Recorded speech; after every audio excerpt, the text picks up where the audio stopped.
Movie की शुरुआत में हमें जापान का सीन दिखाता है जहां पर सर्दी का मौसम था, वहां पर बर्फ भी पड़ रहा था। वहां पर हम देखते हैं कि एक मशहूर गैंगस्टर जो अपने खुफिया अड्डे पर खाना खा रहा होता है, तभी वहां पर उसके एक बंदा आता है और बोलता है कि हमको इधर से भागना पड़ेगा। बाहर एक शख्स खड़ा है जिसे रोका नहीं जा सकता, वो हमारे आदमी को सबको मार रहा है। अगर हम लोग इधर से नहीं गए तो वो लोग हमें भी मार देगा। वहाँ के लीडर नहीं घबराता, उसके पास एक बुल्फ था जो उसे खाना खिलाता है और बोलता है कि बाहर जाओ और देखो वहाँ पर कौन है। तब बुल दहाड़ते हुए बाहर जाता है और हम देखते हैं कि वहाँ पर और कोई नहीं बल्कि हमारा ग्रीक गॉड ऋतिक रोशन होता है। यहाँ पर पहले ऋतिक रोशन यानी कि कबीर उन सबको मौका देता है और बोलता है कि तुम लोग शांति से मर जाओ, नहीं तो मैं तुम सबको मार दूंगा। लेकिन वहाँ का लीडर नहीं मानता, वो उसे मारने के लिए अपने सारे गुंडे भेज देता है। लेकिन यहाँ पर कबीर बहुत ही धमाकेदार फाइट करके उन सबको चुन चुन कर मार देता है। अब यहाँ पर कबीर का मिशन खत्म हो चुका था और वो एक बार में जाता है और वहाँ पर वो एक लेडी से मिलता है जो उसे ये सब करने के लिए बोली हुई थी। यहाँ पर वो लेडी बोलती है कि तुम्हारा काम करने का रिकॉर्ड बिल्कुल ही सॉलिड है, 50 दिन में तुमने 30 मिशन को कंप्लीट कर लिए हो। ये सुन कबीर मुस्कुराता है और बोलता है कि मैं बस एक फ्रीलांसर हूँ, पैसे के लिए काम करता हूँ। तब वो औरत बोलती है कि तुम अब किसी एक के लिए काम करोगे और उसका नाम है कालिन कर्टल। अगर तुम उसके लिए काम करते हो तो तुमको हर वो सब कुछ मिलेगा जो कोई ऐसा ये सब कुछ अपने सपने में भी नहीं सोच सकता। यहाँ तक कि तुम पूरी दुनिया पर राज कर सकते हो और जो भी तुम मिशन कंप्लीट करते हो वो सब काली के थ्रू ही हमें दिया जाता है और मैं तुमको वो काम करने के लिए बोलती हूँ। ये लोग तुम्हारे साथ काम करने के लिए चाहते हैं। ये सुन कबीर बोलता है कि मैं किसी एक के लिए काम नहीं करता। लेकिन वो लड़की उसे एक रूम में लॉक करके बोलती है कि यह कोई ऑप्शन नहीं था, तुमको करना ही होगा। और उधर से बेहोशी का गैस ओपन हो जाता है और कबीर वहीं पर बेहोश हो जाता है। वहीं दूसरे सीन में हम देखते हैं कि आर्मी का एक प्रेस कॉन्फ्रेंस चल रहा होता है। वहां पर हम देखते हैं कि काव्या रुद्रा नाम के कमांडर को अवार्ड मिलता है।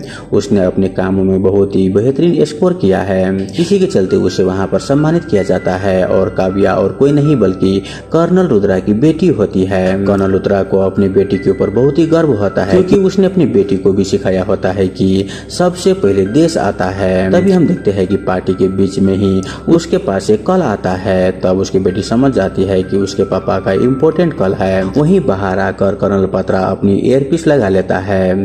फिर हमको कबीर को दिखाया जाता है जो कि अम्बंडन कहे हुए जगह पर होता है। हम देखते हैं कि उसके ऊपर लेजर लगे हुए थे यानी कि वो गन पॉइंट पर था। फिर वहां पर एक ऑडियो प्ले होता है और होलोग्राम चालू हो जाता है जहां पर देश के अलग अलग लोगों को देखते हैं जो कि एक साथ कबीर से बात कर रहे होते हैं। यानी कि वो सारे पैसे वाले बिजनेसमैन थे जो हर देश के प्राइम मिनिस्टर को वो खुद ही चुनते थे। वो लोग देश के इकोनॉमी का कंट्रोल कर रहे होते हैं, यहाँ तक कि वो सारे यूथ के माइंड को भी कंट्रोल कर रहे होते हैं। उनके पास सब कुछ का एक्सेस होता है। अभी उनकी नजर इंडिया में है और इंडिया की ओर से भी एक आदमी बैठा हुआ है जो कि इन पूरे कटल मतलब काली कटल से मिला हुआ है। वो चाहते हैं कि कबीर उनके लिए काम करे और वो ये भी बताते हैं कि तुम्हारे ऊपर जो लांछन लगाया है कि तुम एक बागी हो, तुम देश से गद्दारी किया है और तुम एक देशद्रोही हो, अब तुम्हें अपने देश से बदला लेना होगा। ये सुन कबीर का खून खौल उठता है और वो बोलता है कि मैं ये सब जरूर करूंगा और मैं भी चाहता हूँ कि मैं आप लोगों के साथ काम करूँ। लेकिन आप लोगों को लग रहा होगा कि मैं तो पहले एक रॉ एजेंट था, तो क्या गारंटी है कि मैं गद्दारी नहीं करूंगा। ये सुन वो लोग बोलते हैं कि हाँ ये तो सही बात है, तो तुमको एक हमारे लिए काम करना होगा। तुम्हारे पीछे एक आदमी बैठा हुआ है, तुम उसे मार दो। ये करोगे तो तुम कल ही कैटल में आ जाओगे। और हम देखते हैं कि पीछे और कोई नहीं बल्कि चेयर से बंधा हुआ था कर्नल रुद्रा जिसको कबीर को मारना था। यहाँ पर वो कबीर के मुंह पर थूक देते हैं और बोलते हैं कि तुम एक गद्दार हो और गद्दारी रहोगे और ये 2 पैसे के चमचों को तो मैं कभी नहीं छोड़ूंगा। वहाँ पर वो बोलता है कि हमारे पास बेस्ट एजेंट्स है जो इन सबको मार गिराएंगे। पर कबीर उन्हें गन पॉइंट पर रखता है और हमको एक फ्लैशबैक का सीन दिखाया जाता है 2 साल पहले का। 2 साल पहले हम देखते हैं कि कबीर को रुद्रा समझा रहे थे कि हम एक कटल का पता लगा रहे हैं जो कि मेरा एक बेस्ट एजेंट कोशिश कर रहा है। वो उन तक पहुंचने की कोशिश कर रहा है लेकिन वो पहुंच नहीं पा रहा। उसने मुझे खबर दिया है कि हमारे पड़ोसी जितने भी देश है उसके पास उनका पूरा एक्सेस है। उनसे देश के हाई लीडर्स भी मिले हुए हैं। वो लोग इंडिया को खत्म करना चाहते हैं और वो पूरे वर्ल्ड में अपना कंट्रोल जमाना चाहता है। यहाँ तक कि हमारे इंडिया में भी बहुत सारे मिनिस्ट्री डिपार्टमेंट में उनका लोग है। उन सबको हमको ढूंढना है और उन सबको खत्म करना है। ये सुन कबीर बोलता है कि ठीक है, मुझे बस एक चेहरा दे दो, मैं उस तक कैसे भी करके उस तक पहुंच जाऊंगा और उसको जड़ से खत्म कर दूंगा। ये सुन रुद्रा बोलता है कि ये सब उतना आसान नहीं है, उसका कोई भी फेस नहीं है, तुमको अंधेरे में ही जाना पड़ेगा। वो लोग तुमको पहले नोटिस करेंगे और वो लोग तुमको खुद ही टीम में शामिल कर लेंगे। तुमको बहुत ही होशियारी से उसके टीम में रहते हुए उन सबको जड़ से खत्म करना होगा, लेकिन तब तक तुमको छुपके से अंधेरे में ही रहना पड़ेगा। इन सब में हमारा देश तुम्हारा कोई भी रिस्पॉन्सिबिलिटी नहीं लेगा और नहीं मैं। चाहे कोई भी मुसीबत आए, तुमको हमेशा याद रखना है कि तुम्हें क्या मिशन मिला हुआ है। इसके लिए किसी को भी जान से मारना पड़े तो तुमको मारना होगा, क्योंकि हमारे लिए देश सबसे पहले होगा। अब फिर सीन प्रेजेंट टाइम में आते हैं, जहाँ पर कबीर के पास उसके टीम में जाने के लिए उसे रुद्रा को मारना पड़ेगा, लेकिन यहाँ पर कबीर वो सब नहीं कर पाता। यह देख रुद्रा उसे बोलता है कि उन सब की नजर तुम्हारे ऊपर है, तुमने अगर मुझे शूट नहीं किया तो तुम कभी भी काली तक नहीं पहुंच पाओगे। तुमको मैंने बार बार समझाया है कि देश से पहले कुछ भी नहीं है। यहाँ पर वो कबीर को फोर्स करने लगता है और यहाँ पर कबीर अपने देश को आगे रखते हुए रुद्रा को गोली मार देता है और वो वहाँ से निकल जाता है। वही हम नेक्स्ट सीन में देखते हैं कि उधर राव के एजेंट पहुंच जाते हैं, क्योंकि रुद्रा राव के बहुत ही इम्पोर्टेंट मेंबर था। वहाँ पर काव्या भी पहुंच जाती है और वो बोलती है कि ये सब किसने किया है, हमें कोई इन्फॉर्मेशन है या भी नहीं। तभी एक ऑफिसर उसे बताते हैं कि हमारे पास एक एनानॉमस वीडियो आया है जिसमें साफ साफ दिख रहा है कि कबीर ने रुद्रा को गोली मारा है।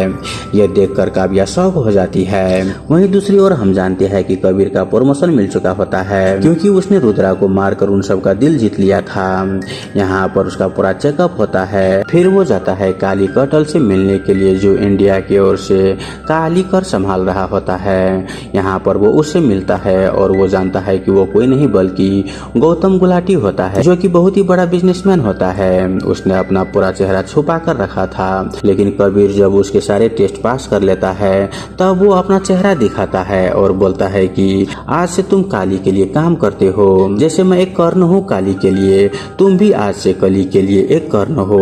आज से तुम हमारे लिए एक वफादार इंसान बन गए हो। वही हम देखते हैं कि वहाँ पर गौतम उसे अपना पूरा प्लान बताता है कि लुथोरो के बाद हमारे आदमी रो के चीफ की जगह लेगा, फिर पूरा रो भी हमारे कंट्रोल में ही होगा। सारे एजेंट्स के बारे में हमको पता होगा, हमारे मिशन के बारे में किसी को भी भनक भी नहीं लगेगा। वहीं दूसरे सीन में हम देखते हैं कि लुथरो के फेयरवेल में वहाँ पर बहुत सारे लोग आए हुए थे। उसी के साथ एक मिनिस्टर भी आता है, जो कि लुथरो के बहुत ही करीबी फ्रेंड थे। वो इतने पावरफुल थे कि प्राइम मिनिस्टर के बाद मानो सीधा उनके ही नाम आता हो। वो काव्या से बोलता है कि हम लुथरो के मुजरिम को ढूंढ कर निकालेंगे और उसको हम कड़ी से कड़ी सजा देंगे। तब काव्या बोलती है कि मुझे स्पेशल यूनिट्स में आना है, जहाँ पर कबीर को पता लगाया जा सके। तभी हम देखते हैं कि वहाँ पर रो का नया चीफ आता है, जो कि विक्रांत होता है। वहाँ पर वो मिनिस्टर से जाकर बोलता है कि मेरी यूनिट मेंबर को मैं खुद ही चुनूंगा। वही वहाँ पर काव्या रिक्वेस्ट करती है कि सर मुझे भी आपके टीम में आना है। यहाँ पर मिनिस्टर विक्रांत से बोलता है कि दरअसल रो के चीफ कोई और होने वाला था, लेकिन पता नहीं तुम इस रो के चीफ कैसे बन गए हो। तुमको काव्या को अपने टीम में रखना होगा और मैं एक ऑफिसर को रिकमेंड करूंगा जो कि बेस्ट है, उसको कोई भी नहीं हरा सकता। वो अकेले ही ऐसे ऐसे मिशन को सक्सेस किया है जिसे करने इम्पॉसिबल था। फिर हमें विक्रम को दिखाया जाता है, जो और कोई नहीं बल्कि हमारे चहेते NTR सर होता है। और हम जानते हैं कि एक मैरीन में एक प्रॉब्लम आ चुका है। सोमालिया के एक एरिया में कुछ ग्रुप्स ने इंडियन जवानों को बंदी बना के रखा है। वहीं उनके ऊपर हवाई हमले भी नहीं कर सकते, क्योंकि उनके पूरे कार्गो के ऊपर ही मशीन गन सेट करके रखे हुए हैं। वहीं रेस्क्यू टीम भी पानी के अंदर भी नहीं जा सकते। वहां पर छोटे एक प्लेन से ऑपरेशन करना पड़ेगा, वहां पर किसी को उतारना पड़ेगा जो उस मिशन को कंप्लीट कर पाए, पर बिना साधन के वहां पर कोई नहीं जा सकता, क्योंकि वहां पर बहुत ही खूंखार गुंडे हैं। लेकिन हम देखते हैं कि मेजर विक्रम अकेले ही वहां पर चले जाते हैं और वो उधर जाकर पहले तो वो अपने इंडियन भाइयों को छुड़वाता है और फिर वो धांसू एक्शन करते हुए उन सारे गुंडों को मारकर उस डेंजरस मिशन को कंप्लीट कर लेते हैं। फिर हमको यहाँ पर राव के हेडक्वार्टर को दिखाया जाता है, जहाँ पर विक्रम और काव्या मौजूद होते हैं। वो लोग कबीर को ढूंढने की कोशिश करते हैं, पर विक्रम बोलता है कि हम उसको ढूंढ निकालेंगे और हम उसे मार देंगे, क्योंकि मैं उसे बेस्ट हूँ। तब काल बोलता है कि वो कबीर है, वो तुम्हारे आगे का एक कदम सोच कर रखा होगा। वहाँ पर काव्या बोलती है कि नैना की एक बेटी है है। दरअसल कबीर के पहले वाले मिशन पर नैना मर गई थी, फिर उसकी बेटी की देखभाल कबीर ही करता है। जरूर उसे मिलने के लिए कबीर स्पेन गया होगा। हमको उसे स्पेन में ही पकड़ना है और न्यूट्रलाइज करना है। अब हम देखते हैं कि कबीर स्पेन पहुंच चुका था अपनी बेटी से मिलने। वो अपनी बेटी को उधर से निकलने के लिए बोलता है, ये बोलकर कि हमें कुछ टाइम के लिए स्कूल को बाय बोलना पड़ेगा क्योंकि अभी का माहौल ठीक नहीं है। लेकिन उधर ऑलरेडी राव के लोग पहुंच चुके थे। वही वहां पर कबीर को पहले ही गौतम गुलाटी ने इन्फॉर्म कर दिया था। ये जानकर कबीर अपनी बेटी को लेकर उधर से भागने लगता है, लेकिन एक टाइम पर काव्या उसे गन पॉइंट पर रख लेती है। लेकिन कबीर उधर से कैसे भी करके वहां से निकल जाता है। फिर उसके पीछे विक्रम पड़ जाता है और उन दोनों में वहां पर कार रेसिंग होने लगता है। वहां पर इन दोनों में धमाकेदार कार रेसिंग होता है। तभी वो अपने कार लेकर अपनी बेटी के साथ चलते हुए ट्रेन के ऊपर जंप करवा देता है, लेकिन उसी दौरान उसकी बेटी एक कार की विंडो से लटक जाती है। कबीर उसे बचाने की बहुत ही कोशिश कर रहा था, लेकिन वो नहीं कर पाता।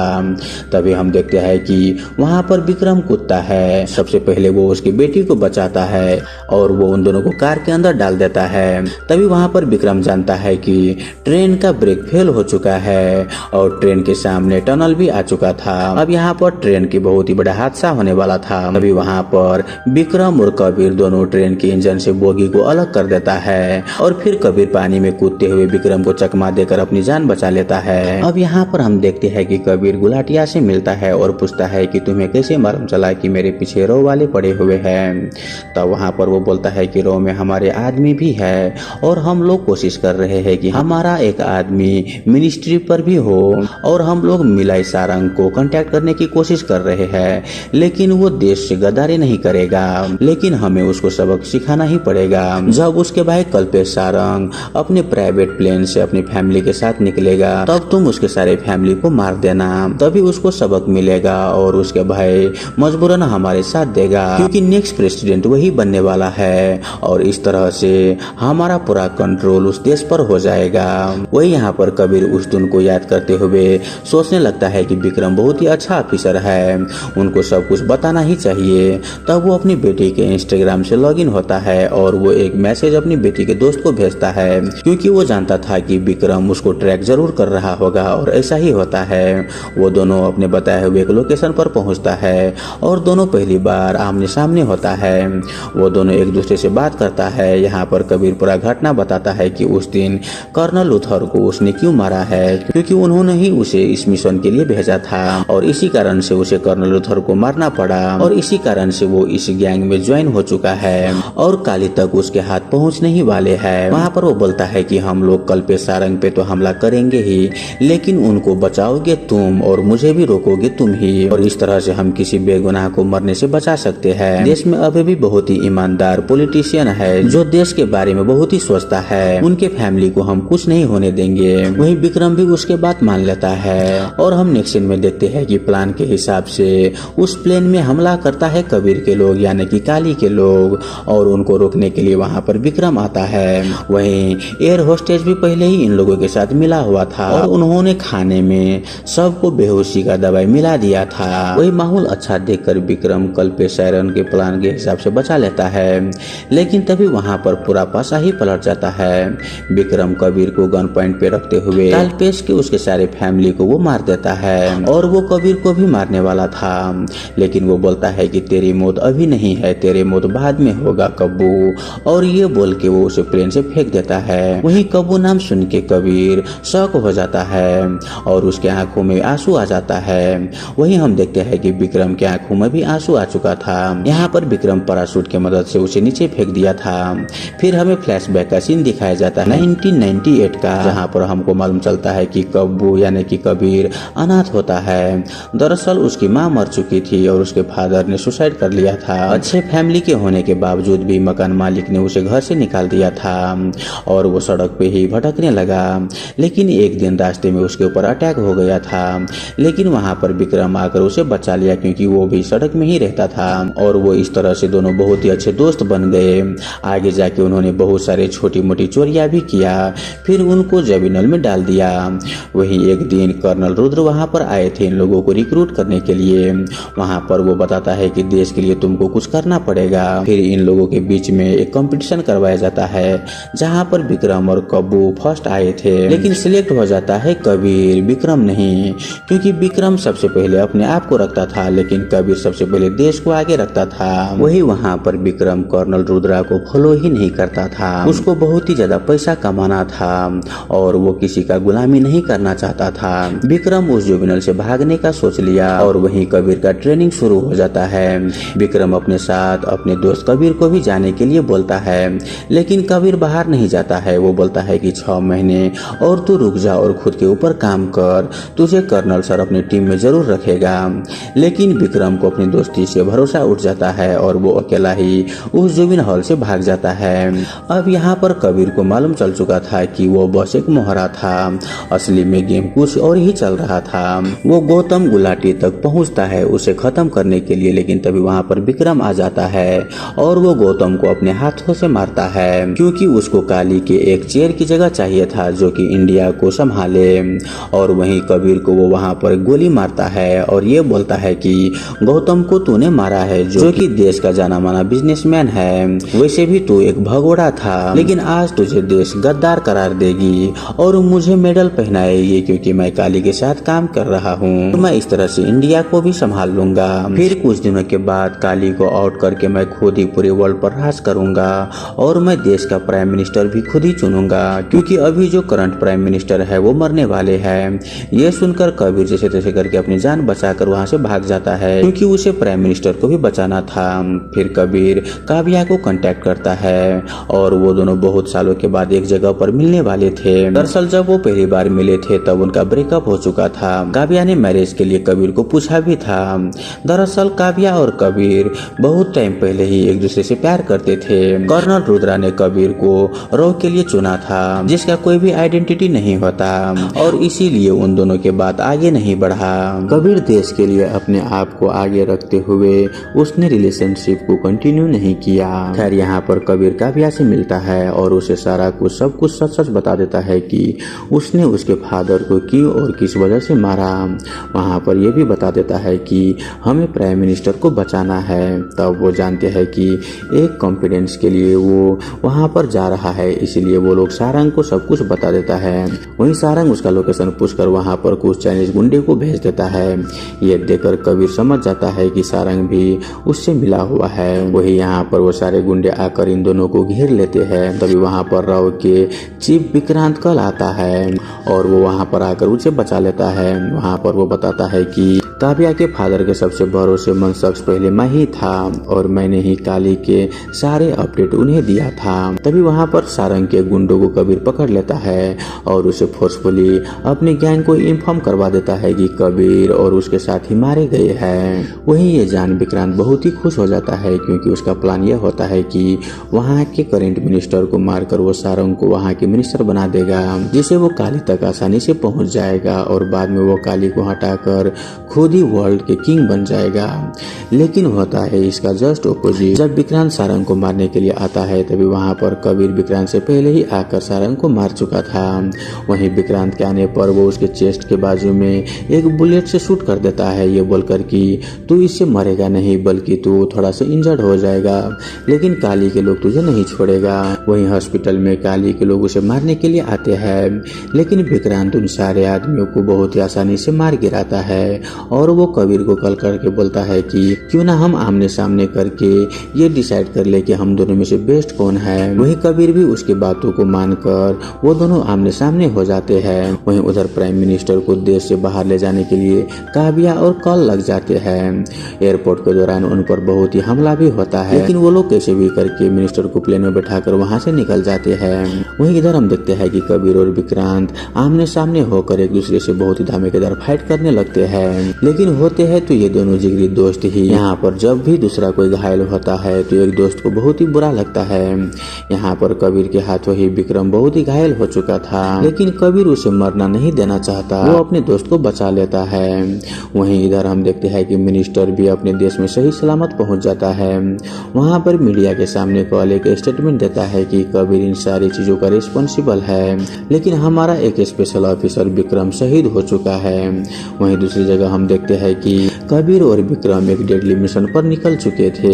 काली के जो भी उसके सारे कंट्री में मिले हुए लोग थे, कबीर और विक्रम दोनों ही उन सारे लोगों का मौत का घाट उतारने लगते हैं। वहीं सब कुछ खत्म होने के बाद वो दोनों बोलते हैं कि अभी भी मिशन बाकी है, देश को और साफ करना है, और ये बाचा करते हुए वो दोनों वहाँ से गैप हो जाते हैं। वही मूवी के अंत में हम बॉबी देओल को देखते हैं जो कि एक छोटी सी बच्ची को अल्फा का टैटू लगा रहा होता है, यानी कि अब इस सीरीज का अल्फा मूवी आने वाली है। तो दोस्तों आई होप आपको ये मूवी एक्सप्लेनेशन वाला वीडियो अच्छा लगा हुआ हो। अगर आपको वीडियो अच्छा लगे तो वीडियो को लाइक करके हमारे यूट्यूब चैनल को सब्सक्राइब जरूर कर लीजिए। धन्यवाद।